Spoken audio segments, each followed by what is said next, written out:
Hi hello welcome to my channel. ఈ vlog వచ్చేసి ఉగాది రోజు మేము ఏమేం చేసాము, ఉగాది పచ్చడి ఎలా చేశాను, పూజ ఎలా చేసుకున్నాను, పూజ అయిపోయిన తర్వాత మేము ఎక్కడికి వెళ్ళాము ఏంటి అనేది మీకు ఈ వీడియోలో చూపించబోతున్నాను. ఇంకా ఎవరైనా నా ఛానల్ సబ్స్క్రైబ్ చేసుకోకపోతే ప్లీజ్ సబ్స్క్రైబ్ చేసుకొని నాకు సపోర్ట్ చేయండి.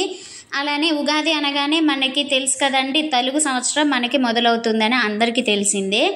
అలానే మనం పొద్దున్నే ఇలా లేచి ఆడవాళ్ళకి మనకు ముందు గుర్తొచ్చేదే ముగ్గులు వేయాలి అని చెప్పేసి అలా ముగ్గులన్నీ వేసుకున్న తర్వాత వాకిలికి ఇలా తోరణాలు కట్టుకోవడం, మామిడి ఆకులు ఉంటే కట్టుకోవడం, ఇట్లా మామిడి ఆకులు అవన్నీ ఖచ్చితంగా కట్టాలి అని అంటారు. కానీ ఇక్కడ మాకు దొరకడం కొంచెం కష్టమైంది, అందుకని నేను బంతి పూలతో మాల కట్టుకొని ఇలా తోరణాలు కట్టేసుకున్నాను. ఇలా ముగ్గులు వేసి తోరణాలు కట్టుకున్న తర్వాత గడపను కూడా పూజించుకున్నాం అనమాట. తెలుగు సంవత్సరం అంటేనే ఖచ్చితంగా తెలుగుతనం మనకి ఉట్టిపడుతూ ఉంటుంది కదా ఇళ్ళల్లో అంతా. ఇలా అనమాట మేము రోలు దగ్గర కూడా ఖచ్చితంగా ఇలా పూజ చేసుకుంటాము. చూసారు కదా, ఇలా గడపలన్నీ పూజించుకుంటున్నాం. ఇవన్నీ వచ్చి మా అమ్మ చేసిందండి. ముగ్గు అవన్నీ నేను వేసుకుంటే అమ్మ ఉంటే ఎంతైనా మనకి చాలా సహాయం చేస్తుంది కదా పండగ కాబట్టి. ఆ గడపలన్నీ పూజించడం అవన్నీ అమ్మ చూసుకుంటే, ఇల్లు తుడచడం అవన్నీ నేను బయట పనులన్నీ అవి చూసుకున్నాను అనమాట. ఎంతైనా అమ్మ ఉంటే ఆ పనులన్నీ కొంచెం సగం అమ్మ చేస్తుంది, సగం మనం చేసుకుంటూ చాలా త్వరగా అయిపోతుంది ఇంట్లో పనులన్నీ కూడా. నాకు మా అమ్మ ఉంటే చాలా హెల్ప్గా ఉంటుందన్నమాట. మీకు కూడా ఇంతేనా? తర్వాత ముందు ఇక్కడ దేవుడి దగ్గర ఉండే సామాను మొత్తం క్లీన్ చేసేసుకొని ఇట్లా మనం బొట్లు పెట్టుకోవాలి. చాలామందికి తెలియలేదండి, ఖచ్చితంగా మనం పూజ చేసే సామాగ్రి మొత్తానికి ఇలా బొట్లతో అలంకరించుకోవాలి.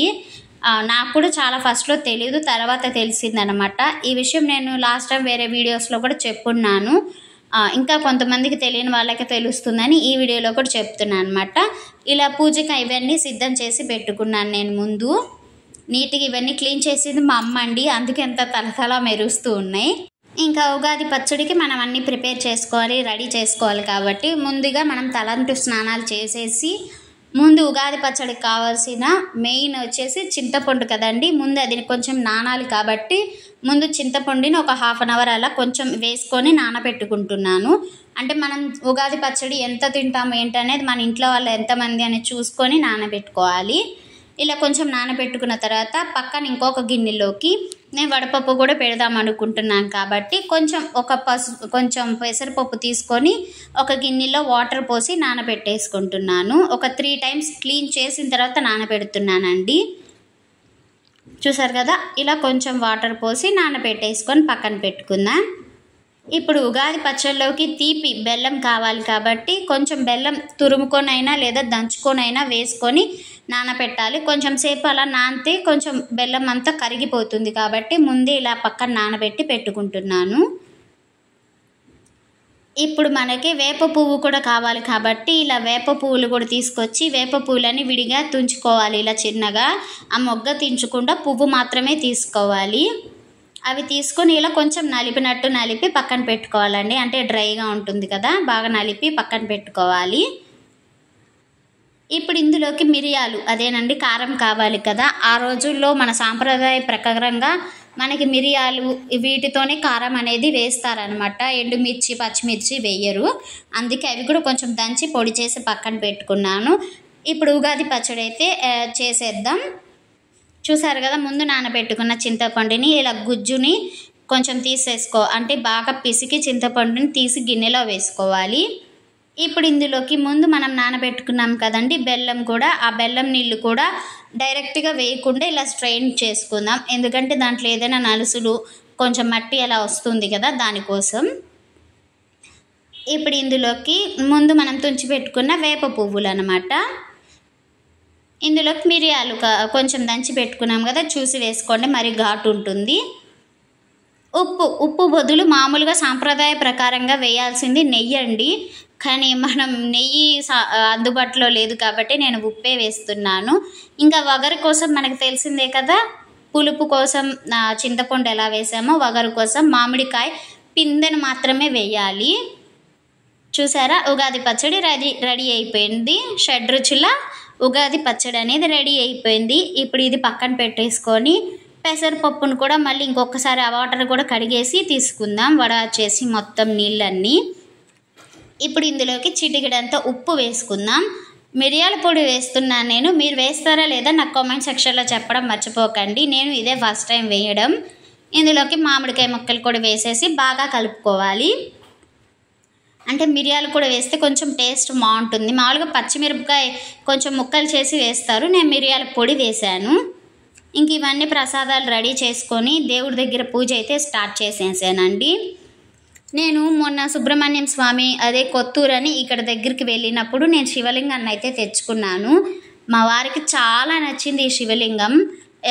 ఎందుకంటే నేను పూజిస్తూ ఉంటాను కదా, నన్ను చూసి నేను ఇష్టపడుతూ ఉంటే మా వారికి ఇలా చెప్పడం, శివుడి గురించి చెప్పి ఆయనకు కూడా శివుడు అంటే చాలా ఇష్టం అయిపోయింది. అందుకే అక్కడ చూడగానే మా వారికి శివలింగం నచ్చింది, తీసుకుందాం అని చెప్పి మా వారు కోరికగా అది తీసుకున్నారనమాట. అందుకే నేను శివలింగానికి ఫస్ట్ మనం ఏదైనా పూజ చేసేటప్పుడు ముందు శివలింగానికి అభిషేకం చేసి నేనైతే పూజ స్టార్ట్ చేసుకున్నాను.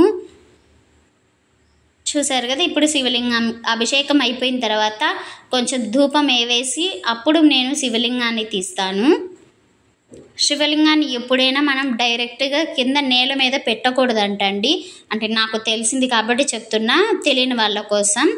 ఇప్పుడు ధూపం వేసిన తర్వాత శివలింగాన్ని ఆ వాటర్లో నుంచి తీసేసి నీట్గా శివలింగాన్ని అంటే ఆ విగ్రహాన్ని మనం నీట్గా తుడిచి బొట్లు పెట్టి మనం అక్కడ పెట్టేసుకోవాలి. అందుకే దేవుడికి నేను సపరేట్ ప్లేట్ పెట్టుకున్నాను. స్టీల్ ప్లేట్ అయినా కావచ్చు, రాగిదైనా ఏదైనా మీరు పెట్టుకొని పెట్టాలన్నమాట, డైరెక్ట్గా నేల మీద పెట్టకుండా.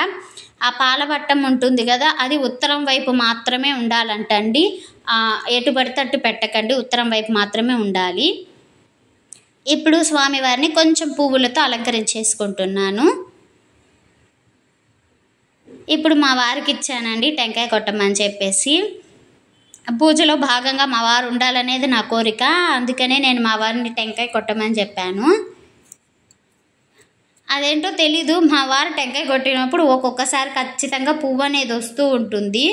ఇప్పుడు కూడా లైట్గా పువ్వు రాబోతుంది, ఇంకా రాలేదనమాట. మీకు చూపిస్తున్నారు చూడండి, అక్కడ కొంచెం పువ్వు వచ్చింది లైట్గా, ఇంకా రాలేదు పూర్తిగా అనమాట. అది వచ్చిందని చెప్పి చాలా హ్యాపీగా ఫీల్ అయ్యారు మా వారు. ఇంకా తర్వాత మళ్ళీ నేను వచ్చేసి ధూపం వేస్తున్నాను. చూసారు కదా, ధూపంతో కూడా అభిషేకం చేసిన శివలింగానికి ధూపం చూపించి నీట్గా నైవేద్యాలకి అవన్నీ ధూపం చూపించేసి పెట్టుకోవాలి. ఇంకా లాస్ట్ కర్పూరం వెలిగించుకోవాలి.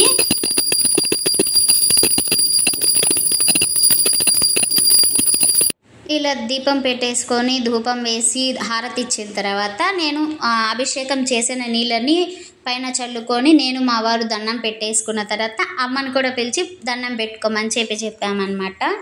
ఇలా అమ్మ వచ్చేసి దండం పెట్టుకుంటూ ఉంటుంది. మా అమ్మని చాలాసార్లు నేను వేరే వీడియోస్లో కూడా మీకు చూపించున్నాను. ఇలా పూజ చేసుకొని అమ్మ దండం పెట్టుకున్న తర్వాత శివయ్యకి చేసిన అభిషేకం నీళ్ళని చల్లుకోమని చెప్పాను అనమాట. శివయ్య నీళ్ళు కూడా చల్లేసుకుందమ్మ. ఇలా మేము పూజ చేసుకున్నామండి. ఆ కుంకుమ అవన్నీ అమ్మవారికి అభిషేకం చేసిన కుంకుమ పసుపు అనమాట ఆ ప్లేట్లో. అలానే అక్కడ ఇచ్చిన గాజులు, నిమ్మకాయలు, కుంకుమార్చన చేసినప్పుడు కుంకుమ అవన్నీ నేను దేవుడి దగ్గర కూడా పెట్టుకొని చేశాను. ఇంకా నైవేద్యంగా ఉగాది పచ్చడి, అలానే పెసరపప్పు అదే వడపప్పు పెట్టుకున్నాను. ఫ్రూట్స్ కూడా పెట్టుకొని టెంకాయ కొట్టుకున్నాను. మొత్తం 5 నైవేద్యాల్లాగా అయిపోయిందనమాట. ఇలా అయితే పూజ నేను కంప్లీట్ చేసుకున్నాను. ఇంకా ఏదైనా తప్పులున్నా ఇంకేమైనా చెయ్యాలి అని చెప్పాలనుకుంటే నా కామెంట్ సెక్షన్లో ఖచ్చితంగా తెలియచేయండి. నెక్స్ట్ ఇయర్ ఇలానే చేసుకుంటాను. ఇప్పుడు మేము పూజ చేసుకున్న తర్వాత రెడీ అయ్యేసి మేము బయలుదేరాం. బయటకు వెళ్దాం, ఏదైనా టెంపుల్కి వెళ్దాం అనేసి. అయితే మాకు దగ్గర ఉన్న టెంపుల్స్ కన్నా కొంచెం దూరంలో అంటే 15 కిలోమీటర్స్ అలా ఒక గుడి ఉంది. ఆ గుడికి వెళ్దామని చెప్పేసి అయితే మేము అనుకొని బయలుదేరేసాం. అంటే ఉగాది రోజు ఏ దేవుని కొల్చాలి ఏంటి అనేది ఎవరికీ తెలియదు కదండి. మన ఇంటి దేవుణ్ణి, మన కులదైవాన్ని, మన గ్రామ దేవతలని అలా మనం కొలుస్తూ ఉంటాము. అలానే మనకి ఇష్టమైన దైవాన్ని కూడా కొలుచుకోవచ్చు. నాకు శివయ్య అంటే ఇష్టమని మీకు చాలాసార్లు చెప్పున్నాను కాబట్టి శివాలయానికే వెళ్దాం అనేసి మా అమ్మ ఈ గుడి చూడలేదు అని మా అమ్మని ఇక్కడికి తీసుకొచ్చామన్నమాట. అదేనండి శ్రీ విభూది నాగలింగేశ్వర స్వామి దేవాలయం. మీకు ఈ వీడియో నేను క్లుప్తంగా మొత్తం అసలు ఈ గుడి గురించి అక్కడ జరిగినవన్నీ ఒక వీడియో అయితే నేను చేసి ఆల్రెడీ అప్లోడ్ చేశాను. మీరు ఎవరైనా చూడకపోతే కమ్యూనిటీ పోస్ట్లో పెడతాను, కామెంట్ సెక్షన్లో డిస్క్రిప్షన్లో కూడా ఇస్తాను, కానీ లింక్స్ ఓపెన్ అవ్వట్లేదు. నా ఛానల్లోకి వెళ్ళైనా మీరు చూడొచ్చండి. చాలా ఫేమస్ ఈ గుడి. అసలు ఎవరు పెట్టారు ఏంటి అనేది వివరంగా మీకు ఆ వీడియోలో ఉంటుంది, తప్పకుండా చూడండి. నెక్స్ట్ అక్కడ నుంచి మేము దర్శనం అంతా అయిపోయిన తర్వాత మళ్ళీ బయలుదేరి ఇంకొక టెంపుల్కి వెళ్తుంటే మధ్యలో పుట్ట కనిపించింది, చూసారు కదా మీరు. చాలా ఫేమస్ ఆ పుట్ట కూడా. ఇది ఎక్కడంటే పోరుమామల నుంచి వచ్చేటప్పుడు టేకూరుపేటకి కొంచెం పక్కనే అండి, ఒక 20 అడుగుల దూరంలోనే ఉంటుంది ఒక గుడి. చాలా ఫేమస్ అవ్వాల్సిన గుడి, కానీ ఎవరికి తెలియకుండా పోయింది. శ్రీ అనంత పద్మనాభ స్వామి ఆలయం అనమాట. ఇక్కడ ఏమేమి గుళ్ళు ఉన్నాయి, ఏమి విశేషత ఏంటి అనేది నేను నెక్స్ట్ మీకు ఒక వీడియో అప్లోడ్ చేస్తాను. మీరు కావాలని కామెంట్ సెక్షన్లో చెప్పండి, నేను ఖచ్చితంగా ఆ వీడియో మాత్రం నేను అప్లోడ్ చేస్తానండి. ఇక్కడ స్వయంగా వెలిసిన స్వామి అనమాట. మొత్తం వివరాలు నెక్స్ట్ వీడియోలో మీకు నేను షేర్ చేసుకుంటాను. ఈ గుడికి కూడా వెళ్ళాం. టేకూరుపేటకి కొంచెం 20 అడుగుల దూరంలోనే ఉంటుందండి. ఇలా మీకు బయట బోర్డు కనిపిస్తుంది, కొంచెం లోపలికి వెళ్ళగానే టెంపుల్ కనిపించేస్తుంది. చాలా ప్రశాంతమైన వాతావరణం, చుట్టూ పొలాలలోనే ఉంటుంది ఇది కూడా, కానీ ఎవరికి తెలియట్లేదు అనమాట లోపలికి ఉండడం వల్ల. ఇది మాకు వేరే వాళ్ళ ద్వారా తెలిసి మేము ఇక్కడ చూద్దామని చెప్పేసి వచ్చేసాం. ఇలా మా ఉగాది సెలబ్రేషన్స్ ఇలా చేసుకున్నామండి. మేము టెంపుల్కి వెళ్ళి ఇలా అమ్మతోటి మేము హ్యాపీగా ఎంజాయ్ చేసామన్నమాట. ఎవ్రీ ఇయర్ నాకు ఉగాది ఎందుకో కొంచెం కలిసి రాదు, ఒక్కొక్కసారి నాకు ఏదో ఒకటి జరుగుతూ ఉంటుంది. కానీ ఈ ఇయర్ మాత్రం చాలా బాగా జరిగింది, చాలా ఎంజాయ్ చేశాను, చాలా హ్యాపీగా ఉన్నాను. అలానే ఈ ఇయర్ అంతా కూడా ఆ దేవుడి వల్ల హ్యాపీగా ఉండాలని చెప్పి మనస్ఫూర్తిగా కోరుకుంటూ ఉన్నాను. మీకు కూడా మంచి జరగాలని ఆ దేవుడికి మొక్కుకుంటున్నా. అలానే ఈ వీడియో ఎలా అనిపించిందో కామెంట్ సెక్షన్లో చెప్పడం మర్చిపోకండి.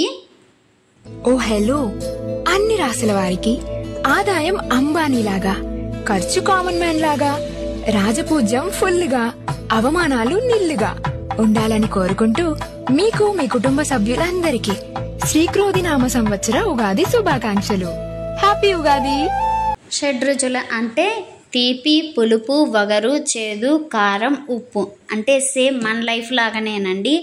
ఆనందం, సుఖం, దుఃఖం, సంతోషం, కోపం, ఆవేశం, ఈ 6 కలిస్తే ఎలా షడ్రుచులు అవుతుందో అలా మన జీవితంలో కూడా ఇవన్నీ అన్నమాట.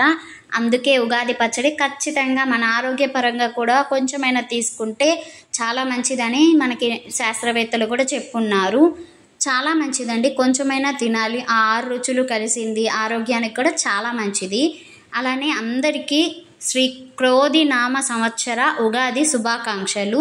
హ్యాపీ ఉగాది అండి. ఈ ఇయర్ అంతా మీకు కలిసి రావాలని మనస్ఫూర్తిగా కోరుకుంటున్నాను.